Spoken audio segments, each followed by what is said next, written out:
All right, well, good morning. And sorry I couldn't be here today, but I know Mr. Bachman will be of great help to you. But let's go ahead. I don't want to miss any time, and so I want to go through this chapter. And I think doing this recording, taking some notes would be a really good idea. So here we go. We're talking about chapter 2, and we're looking at culture. And of course, we've already identified that culture is a shared way of life or a social heritage. So that's not new. We've talked about that. And we even have talked about how culture is a way of looking at things. And in particular, culture is broken down into two parts, a non material culture and a material culture. And we've identified that non-material is a way of thinking. It's beliefs, ideas, those values that are important to that particular culture. It's also a way of acting, dancing, shaking hands, language. All of those things play a role in non-material culture. Now, material culture is about physical objects, vehicles, clothing, building. It's all of those tangible things that make up a culture. So from one culture to another, these things differ. It's not always the same. And if you think about some of the different examples that your book gave, you can see that culture has a culture of a particular space or place can be very different from one location to another. Now, society, which I don't believe we have talked anything about yet, society deals with the people who interact in a defined territory. They share a common culture, and they also share feelings of unity. And those feelings of unity really are what causes these societies to be um, close. It's what brings them together, such as marriage. There's great pictures here of a wedding and the different people within these weddings. Beautiful pictures. You know, our culture shares a connection with the 4th of July. I mean, that is a big holiday for us. So is Christmas. And the fact that Santa Claus has become such a major part of our culture. Football, for example, is another example of something that is we share as a society and a culture. Football is a big deal. Um, Watching Monday night football. Last Monday night, we watched the Ohio State game where they were playing against Virginia Tech. And um, I understood yesterday, I understood that that had one of the largest viewing audiences ever for a football game. And so that, you know, of course it was Ohio State. That's one of the reasons. But that's an example of how society really buys into certain different things that unites them. Now, of course, this picture would have been much better if it had been Ohio State or maybe the Cincinnati Bengals or even the Dallas Cowboys. But this is a real example of what we share in our society.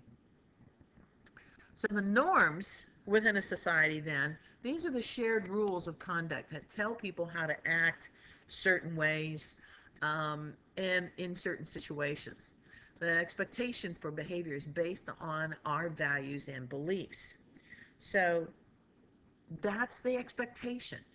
And when you go outside of that, then you're outside of the norms, and there's usually consequences for things like that. We'll talk further about what those consequences might be at a later time. There are two types of norms. There are folkways and mores. And folkways are the norms that describe socially acceptable behavior, but do not have great moral significance attached to them. So, therefore, routine or casual interaction or common customs of everyday life. And then mores, on the other hand, have a great moral significance to them, and this relation exists because the violation of such rules endangers society's well-being and stability. It can really set up some real problems. There can be significant punishment when those things are broken. For example, In our society, murder is never acceptable. And so there are significant punishments for breaking this mores. Here's some additional pictures. Folkways. How is this a folkway? Think about it. How is this a folk? Okay.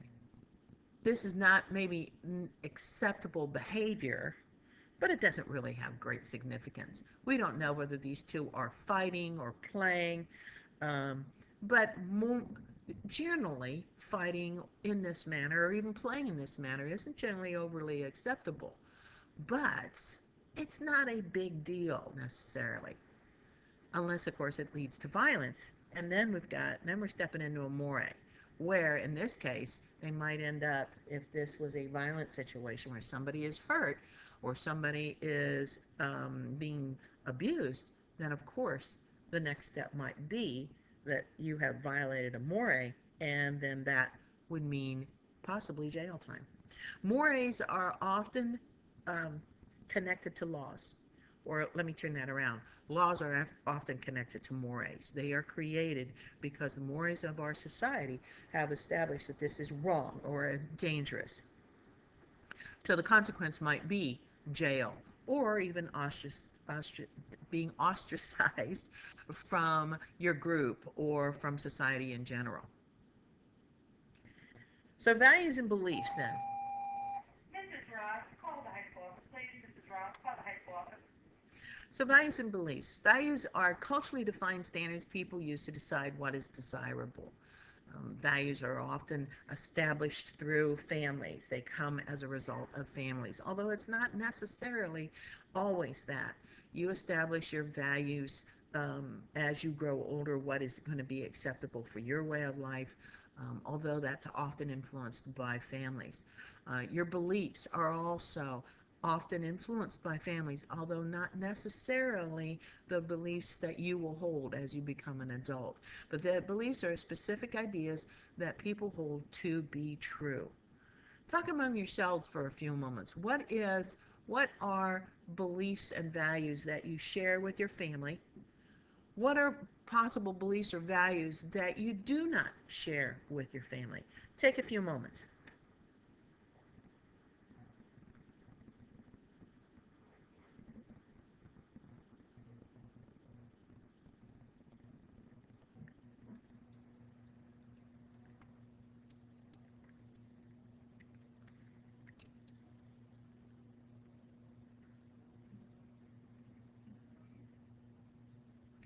Okay, let's come back and continue to talk about this a little bit.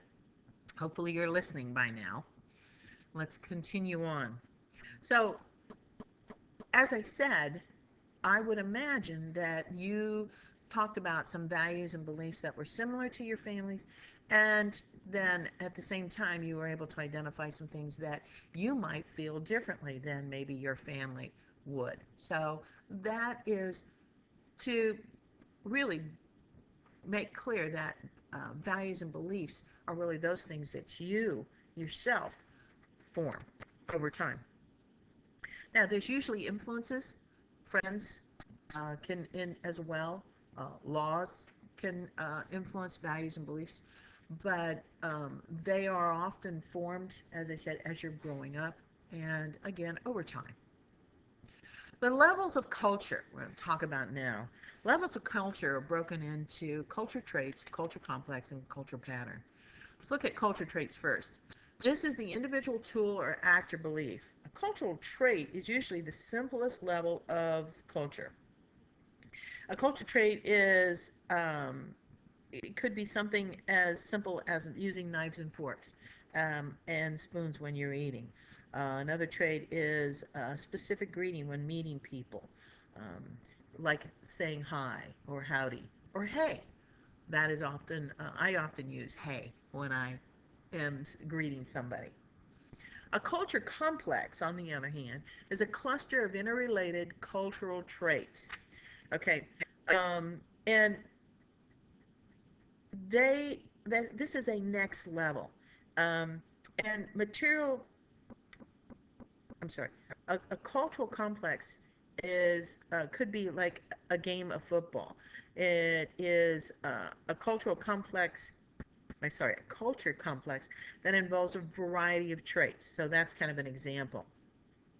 Um, in continuing with that football theme, the measuring chain and the type of shoes that you use, the helmets, the pads, all those things are a group of traits that are established to form that culture complex.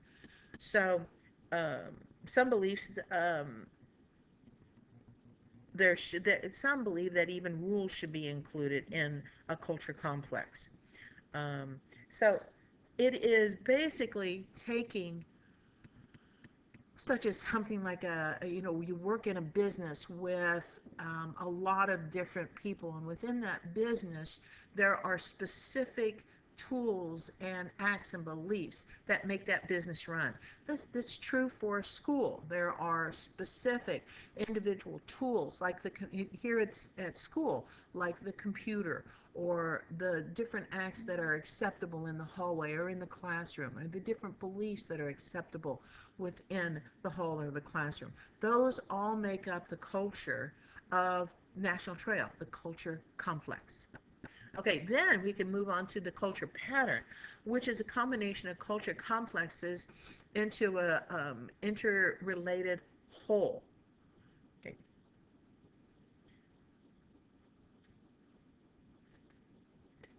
Okay. Separate, for example, separate culture complexes of using sports again, baseball, basketball, football. All of those individuals are culture complex.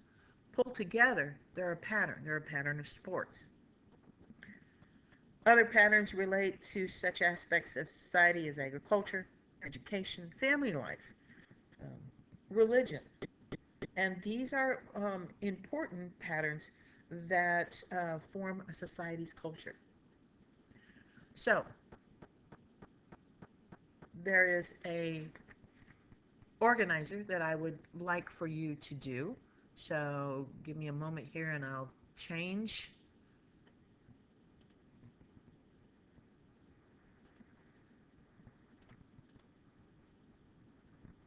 Okay.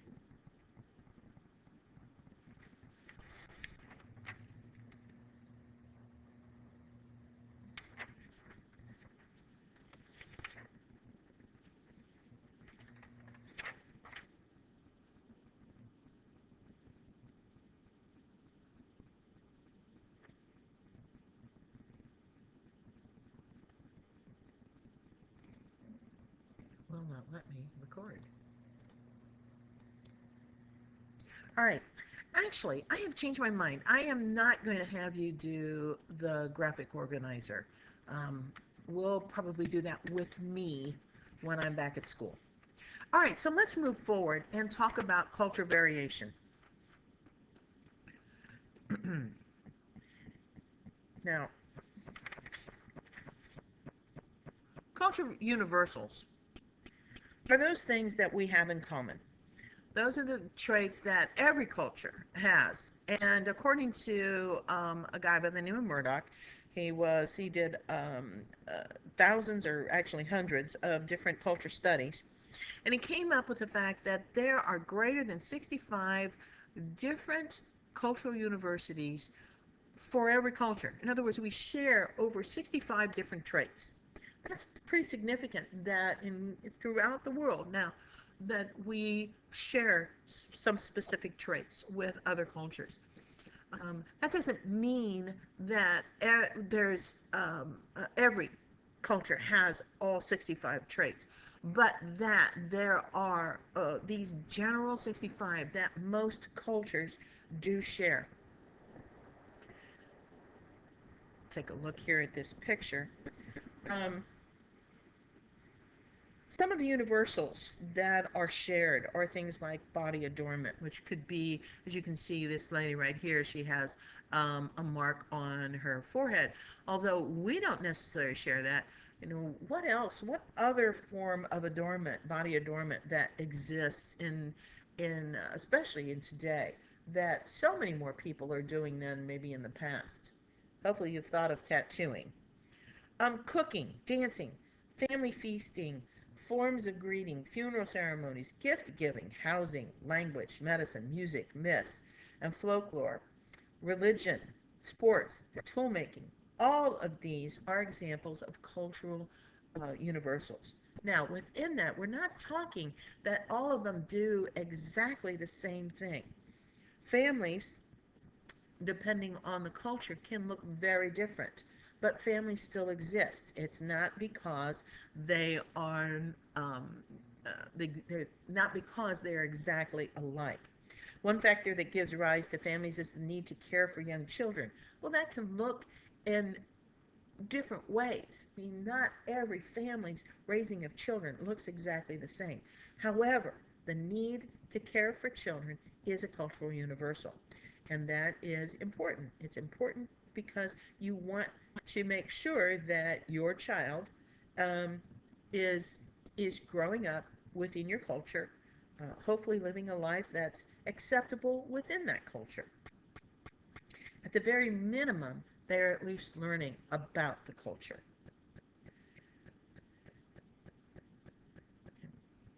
Let's go on and look.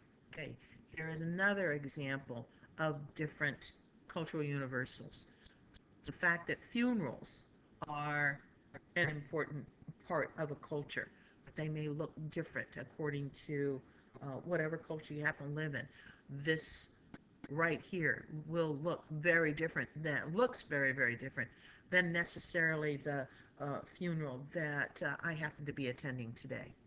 You can see over here, this is actually from the 1800s, prior to the onset of vehicles or cars, and this would be the way possibly a body would be transported in this would be called a hearse, but it would be pulled by horses, and behind would be possibly people walking, grieving over the loss of a family member or anyone. Today, what we might see would be, again, a hearse, but it would be a four-wheel vehicle. And then following behind, instead of people walking behind, then might be the cars of people within who are people within the cars who are in some way connected to the person whose death they are mourning. Okay, here's some additional pictures of funeral rites.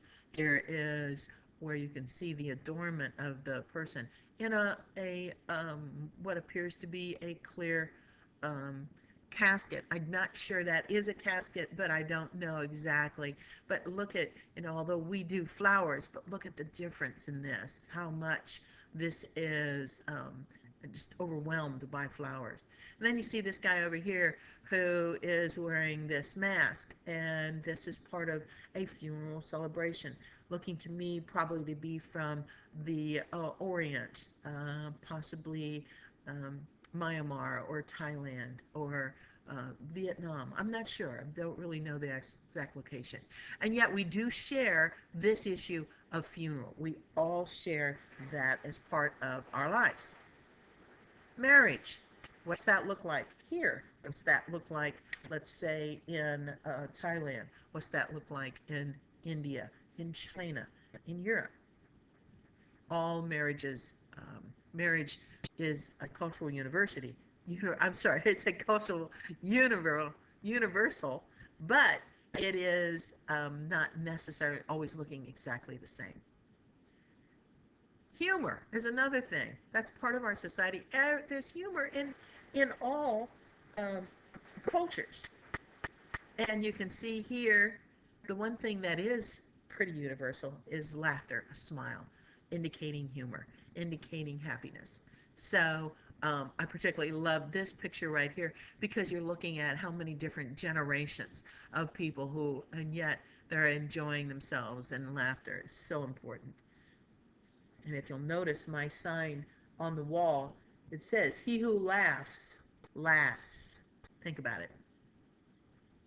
All right, so now moving on to ethnocentrism. This is a tendency to view one's own culture or group as superior. And it's the practice of judging another culture by the standards of one's own culture. And unfortunately, this over time, over history, I should say, has raised its ugly head and caused it to deal with a lot of conflict and problems as a result of ethnocentrism. So let's clarify this. All right, as it says, it's a tendency to view one's own culture as superior. It is the idea that the things that we do, let's just use the American culture, that we have the right idea. And in all honesty, I have to admit, for my own self, I do see our culture as superior to many others. Not as that it's the best, but the idea that we have the freedoms that we do, that we live in relative, now not perfect, I'm not saying that, but we do live in relative peace. We're not in fear of our lives every day, although getting out in the car and driving sometimes is a little scary. But mostly as a whole, um, I feel that we do have a superior culture. But at the same time, I don't want to practice as this is and judge other cultures that there's then are inferior to ours. Their cultures are just different. Now let's talk for a moment about history and how ethnocentrism has been a real problem in terms of our history. In particular, if we think about back in the industrial age, which this was part of what I taught you when you were freshmen. If you think back to the industrial age, as the Western countries began to industrialize, they became extremely wealthy and very powerful as a result of the ability to make superior weapons, superior manufacturing. And that led to a time of really problematic issues of imperialism, which was basically a form of ethnocentrism, because that led to what is known as social Darwinism. And that is really at the heart of ethnocentrism. Social Darwinism was the idea, if you remember, that the Western society was better than all other societies because it had gained so much wealth. And as a result, it led to imperialism that caused Europe to basically come to control much of the rest of the world. Britain in particular was a huge empire as a result of exactly this idea that judging another culture by the standards of their own led to them seeing all other cultures as being completely inferior. And that led to them basically with this feeling known as social Darwinism that they then didn't count. And as a result, if they didn't count and they weren't able to, if they weren't strong enough to prevent another culture from taking over, then clearly their culture was inferior. And so that led to then the control of much of the world, which eventually will lead to World War I and even as far as World War II. We are still experiencing some of the fallout from ethnocentrism. If you remember the movie that I showed you Hotel Rwanda, and how after all the way up into the 1980s, when that picture, when that set of circumstances happened, that was the root of that was ethnocentrism. This particular cartoon, I will show you. It's blocked out in um, uh, this particular PowerPoint, but I think you can use your imagination. Everything covered but her eyes. What a cruel male-dominated culture. And you take this same statement, put it here, but look at the two and how, and then we'll talk more about this particular cartoon when I get back. All right, so if you haven't already, read the body ritual among the Narasimha, and that's on page 28. And then um, Tell me who these people were.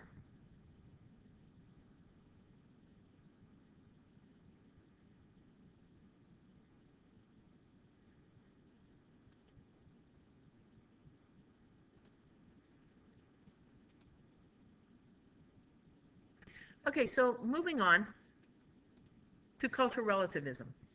This is the belief that culture should be judged by its own standards. So basically throwing out the idea of ethnocentrism and recognizing that each culture should be judged by its own standards. Um,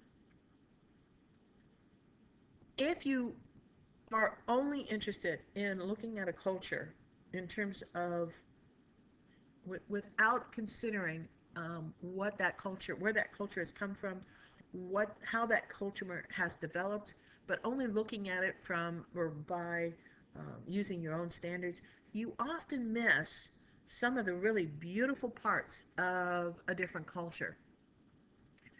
Now, let's take a look at this. This is probably one of the easiest ones to use in terms of looking at it from our own culture.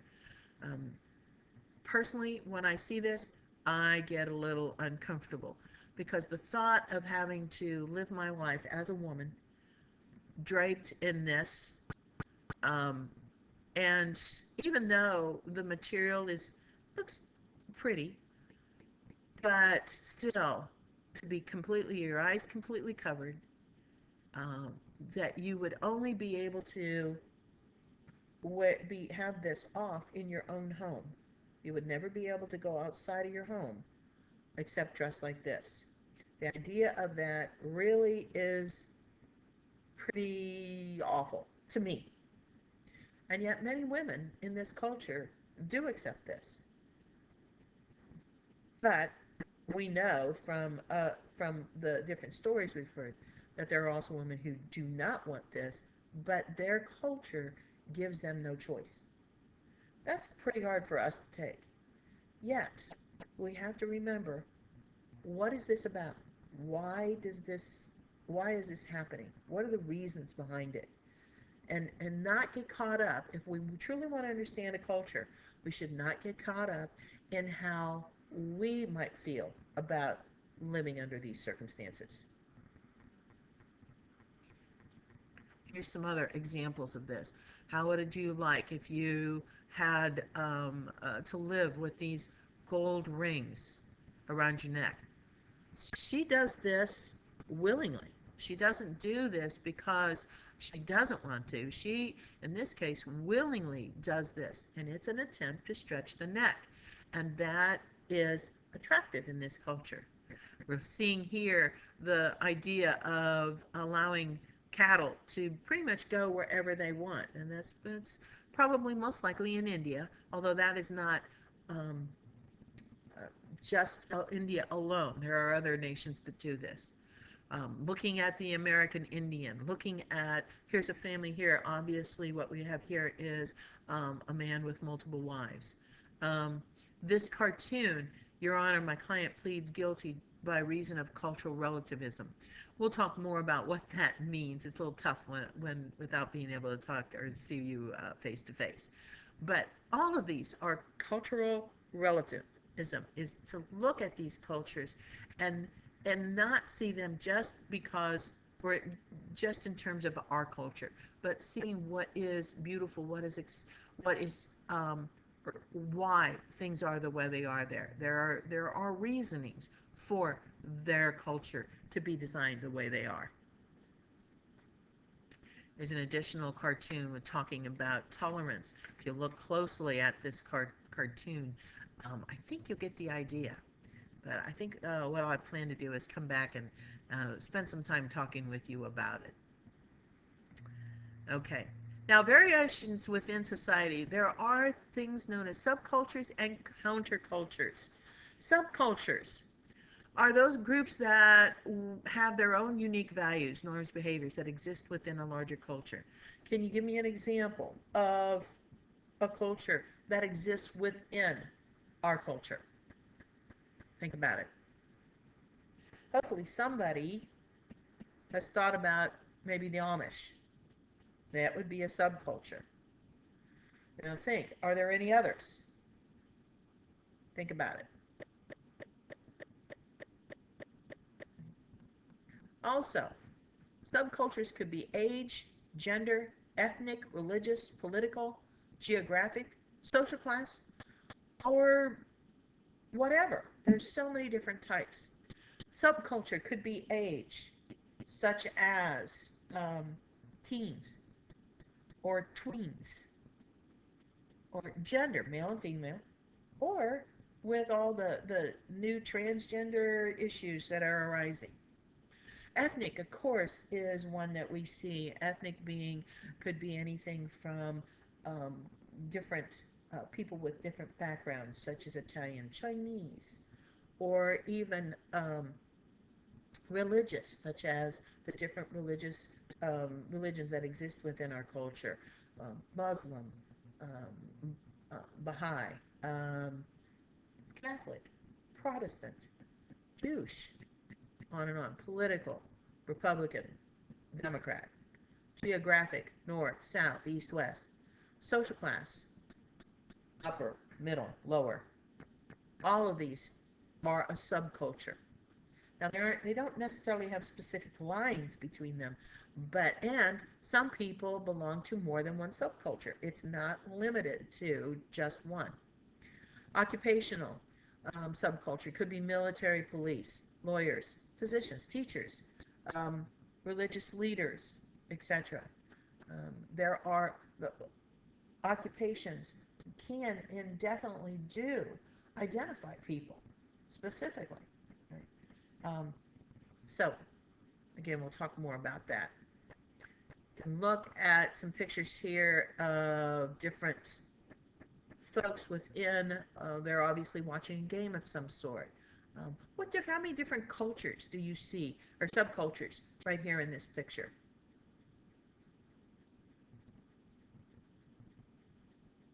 Move on.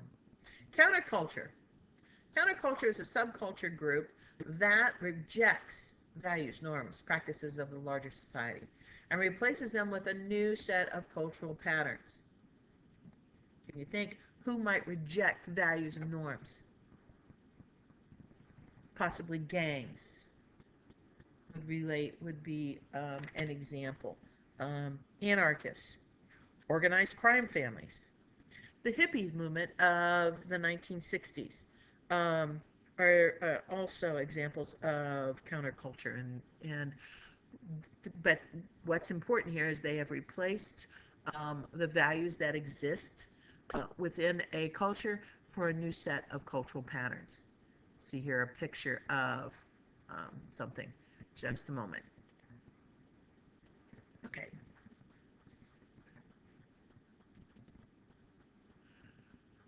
Okay. Sorry about that. I had an interruption.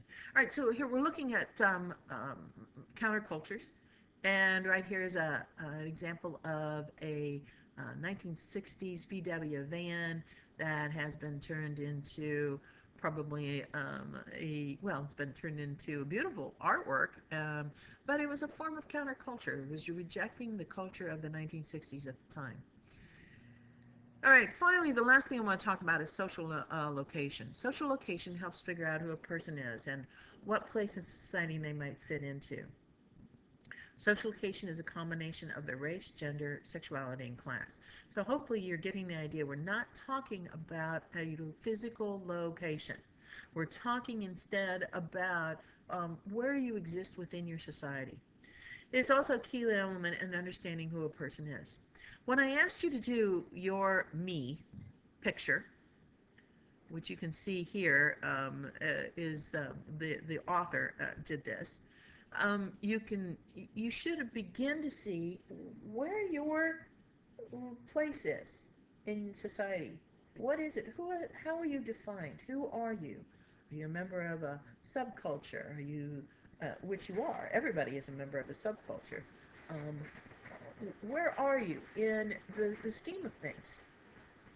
So when I get back, my plan is we're going to spend some time looking a little more at our uh, picture of ourselves, and we're also going to be looking at some of the some of the, I'll get there. There it is.